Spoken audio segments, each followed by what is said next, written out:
What's crack-a-lackin'? It's your boy Broshmo, just in case you did not know. So, back again for another list, another rankings, another video. We're talking about the receiving class for the 2021 NFL draft class. That's a weird way to phrase that, but it got the message through. But go ahead, become a bro and subscribe. Leave a thumbs up if you enjoyed the content. It really helps out the video, so I encourage you to go and do that. It's much appreciated, much obliged, and plenty of content coming to the channel. The schedules just came out last night, so I'm going to go over, do a little deep dive on these teams and give you a season preview for your NFL team specifically.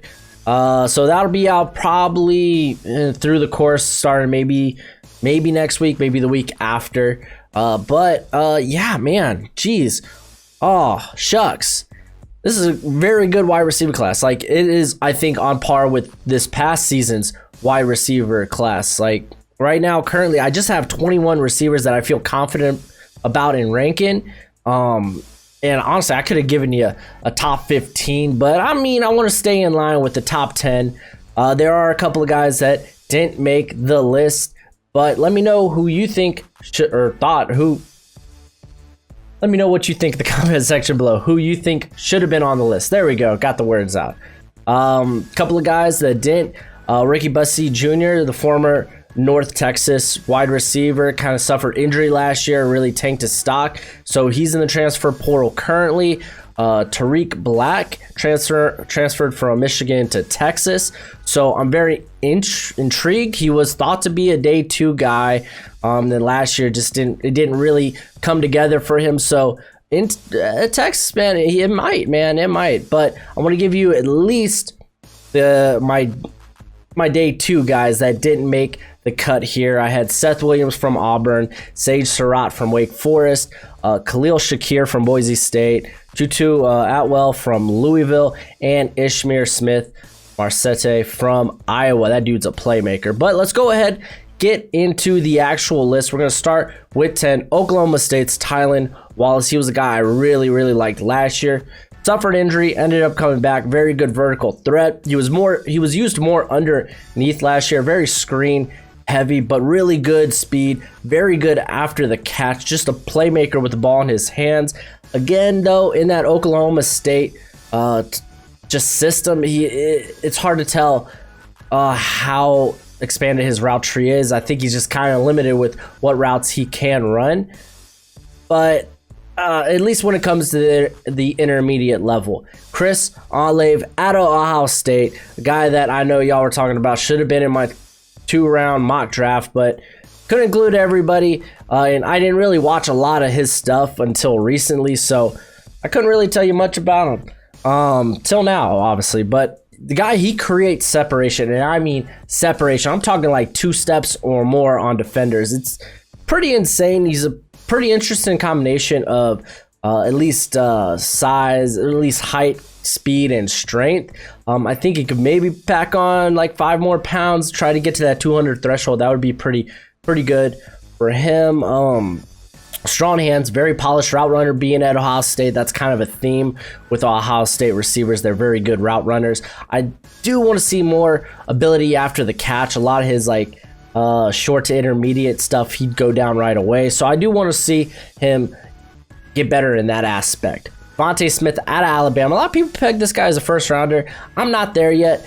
Elite speed, great separator. There's some good separators in this draft class. Amazing after the catch. He's a vertical threat. And what I like about him is, even despite his size, at least his weight, because he does need to add some weight to his frame, is he handled press very well, because he played a majority of his snaps on the outside. So, and he, like I said, if you can handle press well, you're gonna get drafted highly. Well, I got a 2nd-round grade on him, so yeah, he's gonna get drafted highly. Amon-Ra St. Brown, what a name. Out of USC, the guy primarily used in like the short to intermediate areas of the field, but he has seen success vertically. 5 of his 6 touchdowns came on throws of 20 yards or more. He was 5 of 6 on contested catches of 20 yards or more.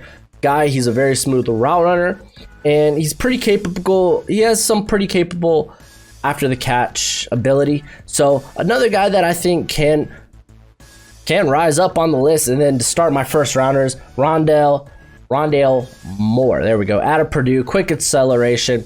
Did most of his damage underneath in like screens, slants and such. Home run threat with the ball in his hands.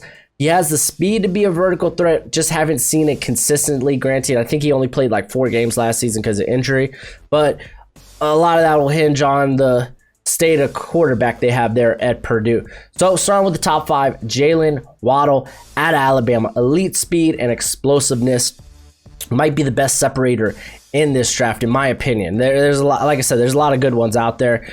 Over the last 2 seasons, only CD Lamb ranked higher in yards after the catch and passer rating when lined up in the slot. So, the guy is just a playmaker, but with that, he does have some serious size concerns, kind of like Rondale Moore does too. So, is he really maybe only a guy that can operate in the slot? So, some questions there. Justin Ross out of Clemson, big-bodied vertical threat. He was 9 of 13 on downfield contested catches, and I think that's throughout his career. But you question his burst and his speed. A lot of people are trying to link him with, compare him to T. Higgins, which I liked T. Higgins a lot last year as a first-rounder. So people's knock on him is like, oh, he's like a carbon copy of T. Higgins. I'm okay with that. I like T. Higgins a heck of a lot.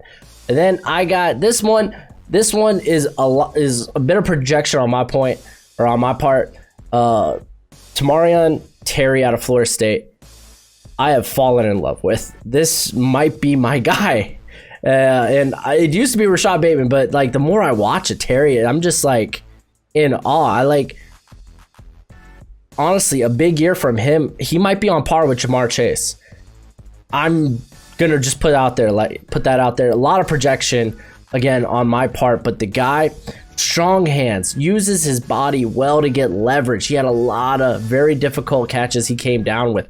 Blazing speed, very shifty as well. He's not only a vertical threat, but especially off the screen. They used a lot of those at Florida State. I do want to see a bit more of an expanded route tree, but the guy was nasty on slants.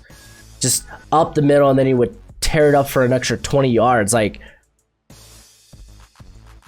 He's my guy. I'm gonna be rooting. Oh man, I'm gonna be rooting for Terry a lot, which sucks because I'm a Hurricanes fan, and that don't feel good. Rashod Bateman out of Minnesota coming here at number 2. He creates separation with ease. He's an elite route runner, solid at the contested catch. He's good after the catch as well. Good, not great, but he had the third highest rate of receptions of 15 plus yards. The guy's very good. I think he's up there with Ja'Marr Chase. And then let's talk about Ja'Marr Chase. The guy's a monster. He's probably right now undisputedly the number 1 receiver in this class. There's a few guys that could probably maybe get in that run-in, but he is it right now. He bodies defenders with ease. He was 14 of 16 on contested catches, 21 broken tackles, big play potential. The guy had 41 plays of 15 plus yards. If you want to nitpick, people may say he lacks elite speed, but it's not like he's slow by any means. So if we're nitpicking, but that's it for the video. Go ahead, do the YouTube thing. That's always much appreciated, much obliged. And remember, as always, till next time, you be easy, my friends. Later.